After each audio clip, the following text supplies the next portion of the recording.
예, 우리가 계속해서 다니엘서 말씀을 나누고 있는데 특별히 이 다니엘서 9장 오늘 나누게 될 말씀은 우리가 이해하기에는 너무나도 난해한 말씀입니다. 그럼에도 이 말씀이 가지는 의미를 우리가 깨달을 때 이 시대를 하나님의 뜻 가운데서 살아갈 수 있기 때문에 어렵지만 그럼에도 함께 나누기를 원합니다. 우리는 이 9장 말씀을 통해서 이스라엘 민족의 회복을 위한 70년이라는 하나님의 계시는 산술적인 의미보다는 영적인 의미를 더 많이 담고 있음을 살펴보았습니다. 그리고 그 영적인 70년을 이루기 위해서는 하나님의 백성들이 깨어서 주님께 간구하는 것이 중요하다는 것을 다니엘의 신앙을 통해서 살펴보았습니다. 그 간구함에 있어서 중요한 것이 있어요. 그것이 뭐냐면 이스라엘 백성들이 왜 바벨론 포로라는 치욕을 당하게 되었는지 그 원인을 살펴보는 거죠. 그것은 다름 아닌 이스라엘 백성들이 하나님 앞에 지은 죄악 때문이라는 것입니다. 그래서 그 죄악을 놓고 하나님 앞에 간절히 회개의 기도를 드리는 것입니다. 그럼에도 우리가 여전히 연약하고 부족하기 때문에 하나님의 구원을 위한, 회복을 위한 그 어떤 경지까지, 그 높이까지 도달할 수 없음을 스스로 알기 때문에 다니엘은 하나님 앞에 또 다른 기도를 드렸습니다. 그것이 뭡니까? 하나님의 긍휼하심을 의지하는 기도예요. 그것은 우리가 아무리 노력해도 하나님의 거룩에 도달할 수 없다는 것이에요. 때문에 하나님께서 우리를 불쌍히 여겨주시고 우리를 도와주셔야만 우리가 구원받을 수 있다는 고백입니다.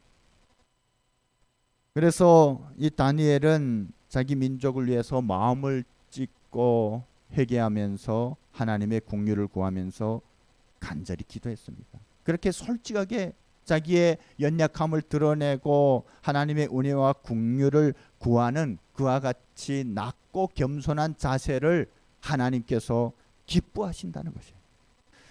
하나님께서는 우리 믿는 자들이 어떤 주님처럼 완벽하게 되는 것을 요구하지 않습니다. 아니, 완벽한 것을 싫어하신다는 것이 아니라 우리가 결코 주님처럼 그렇게 완벽하고 흠이 없고 거룩하게 될 수 없는 것을 아시기 때문에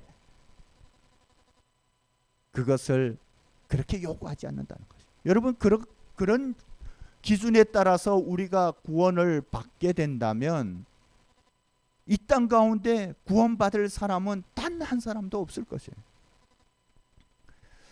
그럼에도 우리가 다니엘처럼 믿음 안에서 자신의 부족함을 드러내고 겸손하게 낮추면서 주님의 뜻에 순종하면서 그렇게 주님 앞에 구할 때 우리는 그러한 과정을 통해서 점차적으로 주님을 닮아가게 된다는 것을 알고 있습니다. 또한 그런 모습이 하나님께서 원하시는 모습이고 기뻐하시는 모습이라는 것을 알고 있습니다. 그런 마음의 자세로 하나님 앞에 구할 때 하나님께서는 우리의 간구에 귀를 기울이시고 응답하신다는 것입니다. 오늘 본문 말씀을 통해서 하나님께서는 다니엘이 겸손하게 하나님 앞에 회개하고 하나님의 긍휼하심을 구했을 때 하나님께서 응답하시는 것을 볼 수가 있습니다. 오늘 본문은 다니엘이 이스라엘의 회복을 위해서 민족의 죄를 자복하고 하나님의 긍휼을 구하는 기도를 드리고 있을 때 하나님의 천사인 가브리엘이 다니엘을 찾아왔다고 말씀하고 있습니다. 이 가브리엘 천사는 자기가 다니엘을 찾아온 것은 다니엘이 이스라엘의 회복을 위해서 하나님께 기도를 시작할 때 이미 하나님의 응답이 내려졌고 하나님의 명령에 따라서 그것을 다니엘에게 전하기 위해서 왔다고 말하고 있어요.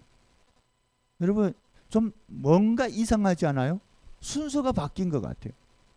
우리는 흔히 그렇게 생각하고 있습니다. 우리가 하나님 앞에 기도하고 간구한 후에 하나님의 응답이 있을 것이라고 생각합니다. 그런데 오늘 이 말씀을 보면 다니엘이 하나님 앞에 민족을 위해서 간구하기 전에 하나님의 응답이 내려졌다는 거예요. 그리고 오늘 본문에 있는 것처럼 지금 다니엘이 기도가 끝나지 않는 상황이에요. 지금 한참 기도하고 있는데 이미 응답했다고 말씀하고 있는 것입니다. 우리가 하나님께서 자기 백성들의 간구에 응답하시는 분이시라는 것을 알고 있지만 이 응답이 빨라도 너무 빠른 것이에요.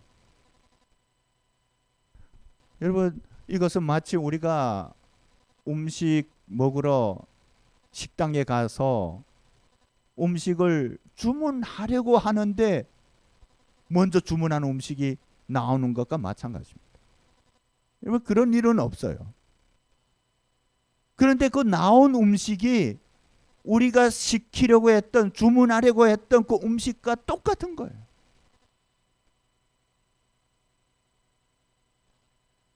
인간의 삶에는 그런 기적이 일어날 수 없지만 하나님에게는 가능하다는 것입니다.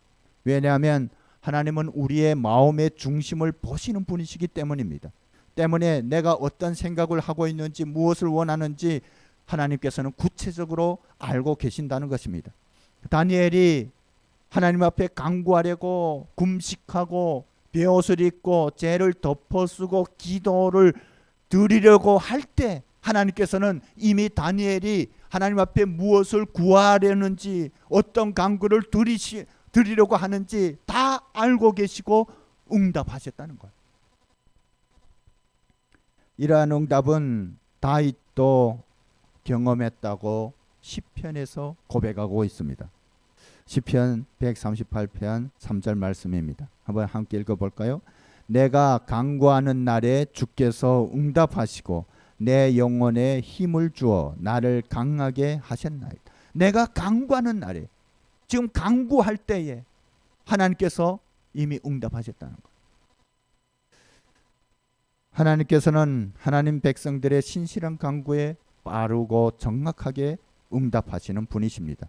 여러분, 신실한 간구라는 것은 자기의 욕망이나 이익이 아닌 하나님의 나라와 그 의를 위한, 하나님의 뜻을 위한 간구를 말합니다.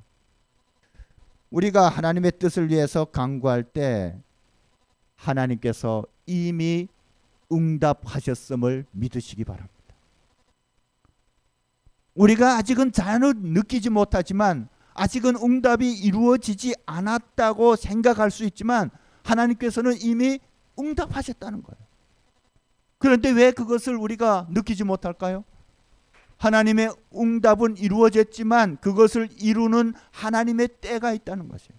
우리는 지금 당장 이루어졌으면 좋겠는데, 아니면 내일부터 이루어졌으면 좋겠는데, 하나님 보시기에는 그것이 아니라는 거예요. 하나님 보시기에 가장 적합한 때에 하나님께서는 그것을 이루시는 분이십니다. 오늘 말씀도 그런 것이에요. 다니엘이 기도했을 때 하나님께서 이미 응답하셨지만 그것을 이루는 하나님의 때들이 있다는 것입니다. 여러분, 때문에 우리는 하나님 앞에 하나님의 나라와 의를 위하여 나의 삶이 하나님 앞에서 온전케 되기를 위해서 구했다면 구하는 그 순간에 하나님께서 응답하셨음을 믿어야 합니다. 저도 그런 경험이 있어요. 제가 중국에서 그 사역할 때 하나님께서 계속 주시는 마음이 있었어요. 제가 하북성에서 사역하고 있는데 하나님께서 계속해서 연변 쪽으로 나아가서 그곳에서 방황하고 있는 우리 탈북자들을 위한 그런 사역을 하라는 마음을 주셨습니다. 제가 너무 그것이 부담스럽고 두려워서 계속 거부했는데 하나님께서 계속 그런 마음을 주시는 거예요. 그래서 제가 하나님 앞에 기도했습니다. 제가 가고 싶어도 갈 수 있는 상황이 안 된다고. 저는 돈도 없고 아무것도 없다고. 기차표 끊을 돈도 없다고. 그래서 3일 금식 기도를 시작했습니다. 그런데요, 금식 3일을 작정하고 금식 기도를 드리면서 내심으로는 그 3일 동안에 응답되지 않으면 그것이 하나님의 응답으로 받고 가지 않으려고 했어요. 제 마음에 그러고 싶은 마음이 있는 거예요. 그런데요, 기도를 시작한 첫날에 하나님께서 다 응답하셨습니다. 제가 깜짝 놀랐습니다. 하나님은 신실하신 분이십니다.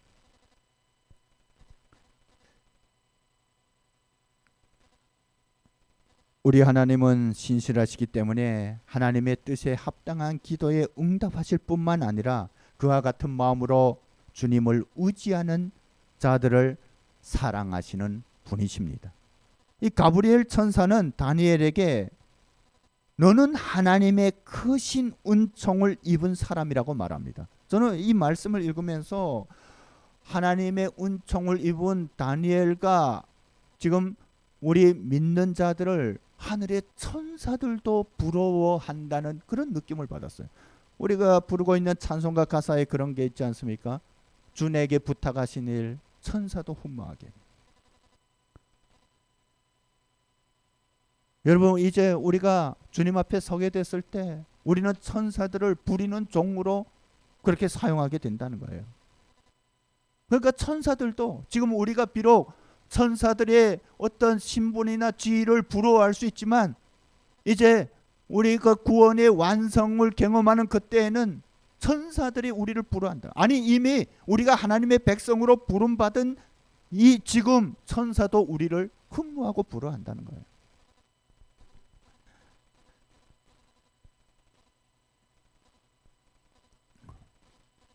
그와 같은 은총을 입었다는 것은 그의 마음의 중심이 하나님을 향해 있기 때문에 하나님께서 다니엘을 기뻐하신다는 것입니다. 또한 그와 같은 마음으로 부르짖을 때 하나님께서는 응답하시고 하나님의 비밀을 보여주신다는 것입니다.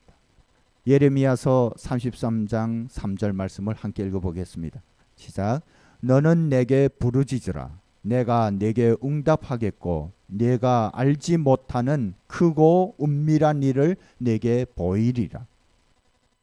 이 오늘 본문에 나오는 것처럼 다니엘이 신실한 마음으로 또 믿음으로 하나님의 백성들을 향한 하나님의 뜻과 계획을 구했을 때 하나님께서는 그에게 하나님의 비밀한 계획을 보여주셨다고 말씀하고 있습니다. 그리고 그것을 깨달을 수 있는 지혜와 은총까지 내려주셨다는 것입니다. 71회의 예언이 바로 그것입니다. 다니엘이 하나님의 때에 대한 계획을 알고자 했을 때 하나님께서는 다니엘에게 71회의 환상을 보여주셨습니다. 여기서 말하는 한 일에는 7년을 의미해요. 그러니까 71회는 몇 년입니까? 490년인 거죠. 지금 다니엘이 자기 민족의 회복을 향한 하나님의 때를 구했는데 지금 하나님께서 71회의 환상을 보여주신 거예요. 마치 동문서답처럼 느껴질 수 있지만 우리는 이것을 통해서 70이라는 숫자가 담고 있는 영적인 의미를 알 수 있어야 합니다. 여기서 나오는 71회는 이스라엘 백성들이 포로에서 해방되는 70년간은 조금은 다를 수 있지만 구분될 수는 있지만 크게는 하나님의 계획 가운데 들어있다는 것이에요. 결과적으로 이 70이라는 숫자는 이스라엘이 바벨론 포로에서 해방되는 하나님의 때를 의미하기도 하지만 또한 자기 백성들을 위한 하나님의 계획들과 하나님의 구원의 역사들이 이루어지는 그 모든 과정들을 말합니다. 하나님께서는 이 71의 기한은 하나님의 백성들과 거룩한 성을 위한 기간으로서 그 기간 동안에 오늘 본문 말씀 내용입니다.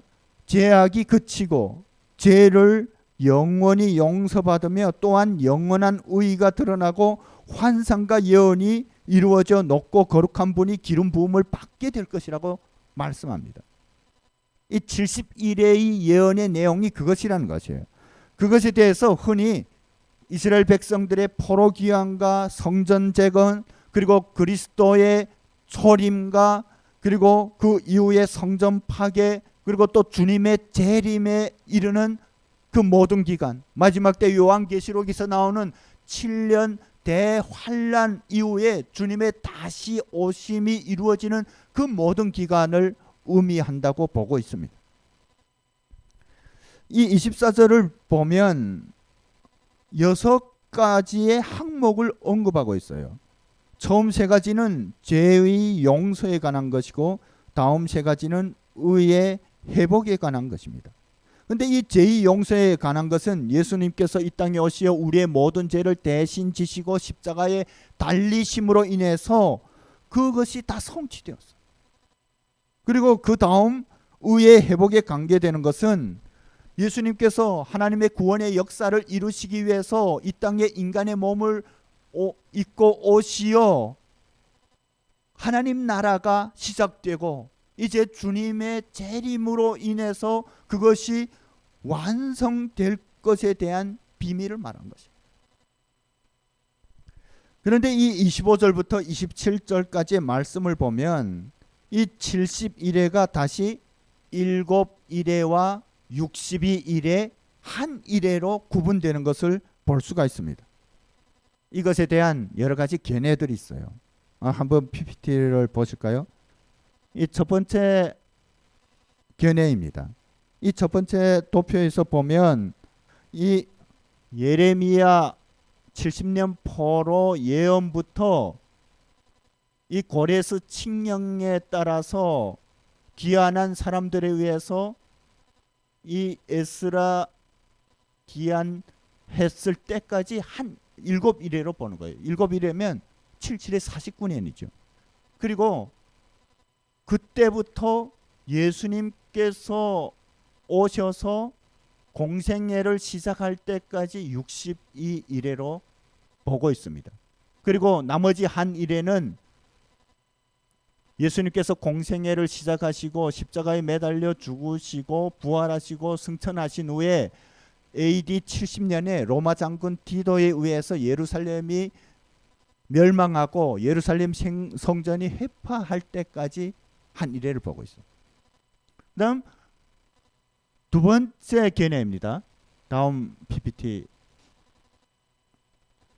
이것은 고레스 칙령 때부터 예루살렘 성벽과 성전이 재건된 시작된 주전 444년까지 기간을 7일회로 보고 그때부터 예수님의 탄생까지 62일회 그리고 이 공백 기간을 지나서 그 이후에 한 일회는 요한계시록에 나오는 것처럼 7년 대환란을 한 일회로 보는 개념입니다.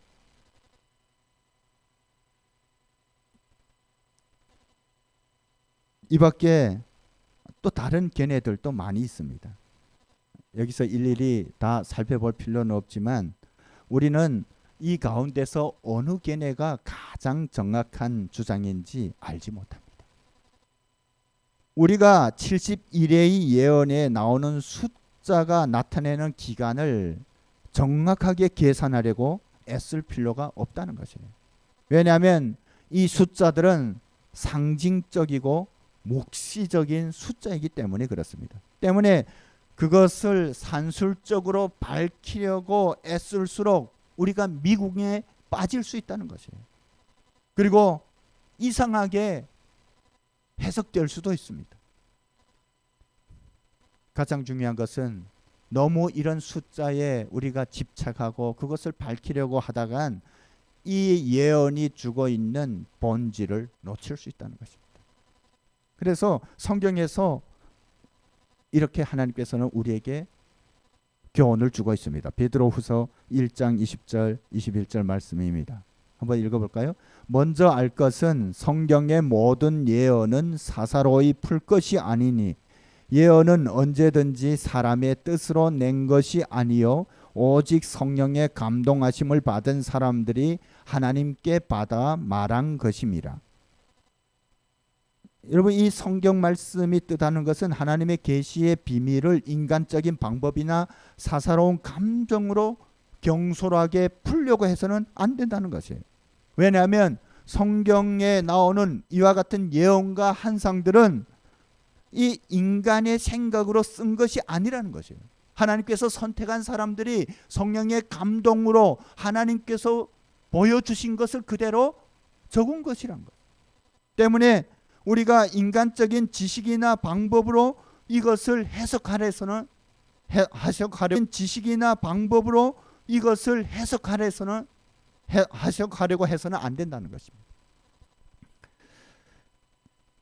계시의 비밀을 억지로 풀어서 자기의 욕망을 위해서 악용하고 있는 사람들이 있어요. 우리는 그런 사람들을 이단이라고 말합니다.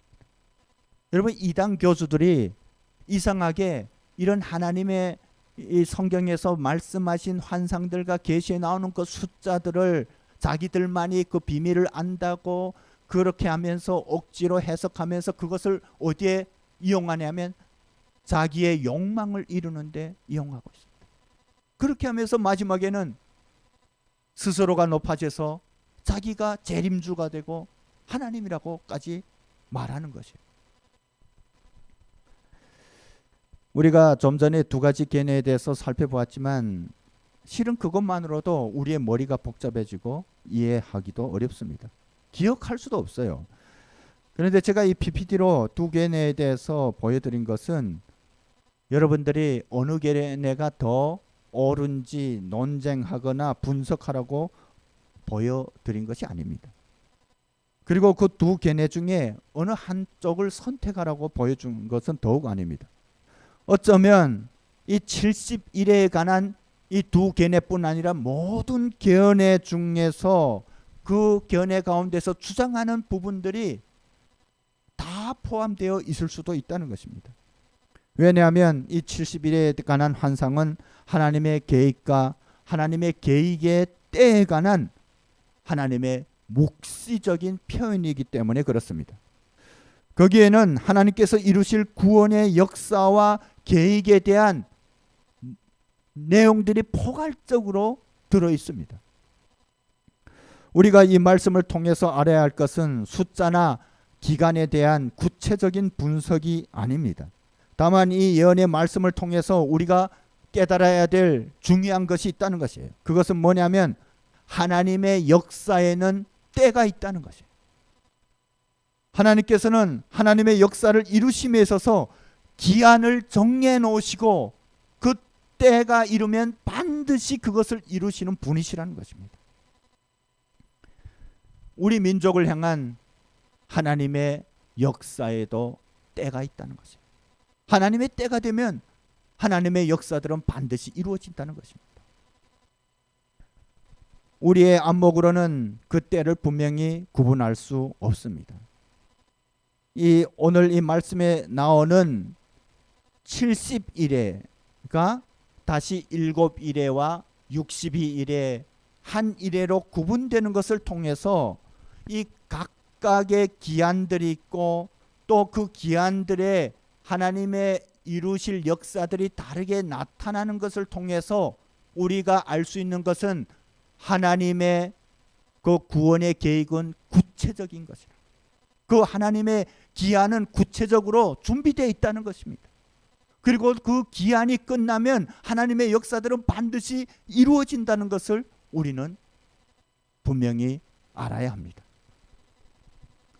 여러분, 많은 사람들이 이 역사를 돌이켜보면서 이 역사는 어떤 아무런 계획이 없이 사람들에 의해서 만들어진다고 착각합니다.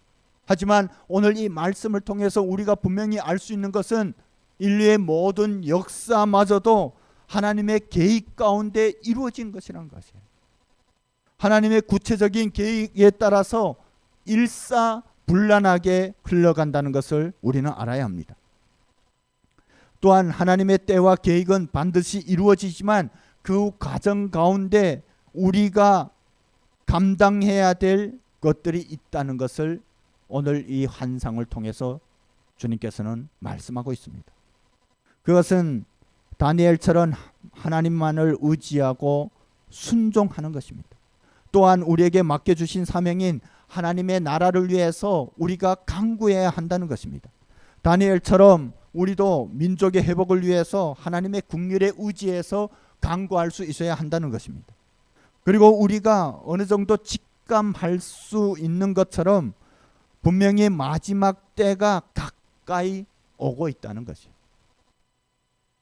아니 이미 마지막 때가 왔을지도 모릅니다.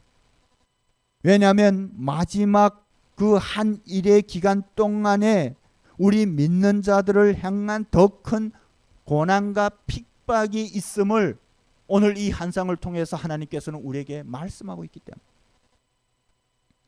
여러분 우리는 점점 하나님을 믿고 그리스도인으로 살아가는 것이 어려운 시대를 살아가고 있어요.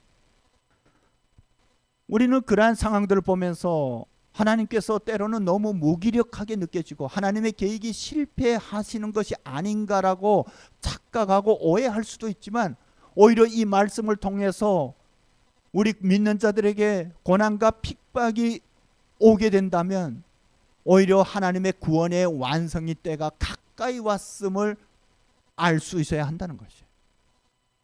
그런 믿음의 확신을 가질 수 있어야 한다는 것입니다. 그리고 우리가 더욱 확신해야 하는 것은 그 끝에는 하나님의 승리가 있다는 것입니다. 하나님의 승리가 이루어지고 하나님께서 준비하신 새 하늘과 새 땅이 도래하게 된다는 것입니다. 그때에는 우리를 이 땅에서 힘들게 하고 무너뜨리려고 했던 그 사탄의 모든 계획들이 깨뜨려지고 그 사탄은 영원한 불못에 던져지게 된다는 것입니다. 우리 믿는 하나님의 백성들에게는 하나님의 칭찬과 상급이 주어지게 되고 주님과 함께 영원한 하나님 나라에서 영생 복락을 누리게 된다는 것이에요. 여러분 그때가 과연 언제일까 우리가 궁금해하고, 또 때는 하나님께서 그러한 때들을 너무 늦추시는 것이 아닐까라고 오해하기도 하지만, 하나님께서는 분명히 기한을 정해 놓으시고 그 때를 이루어가고 계십니다. 우리가 그러한 믿음을 가진다면 지금 비록 코로나 상황 때문에 또 여러 가지로 우리의 삶이 어려워지고 힘들지라도, 이 땅에서 주님을 믿고 살아가는 것이 어렵게 느껴질지라도 그 하나님의 때를 바라보면서 우리는 지금의 상황을 이길 수가 있을 것입니다.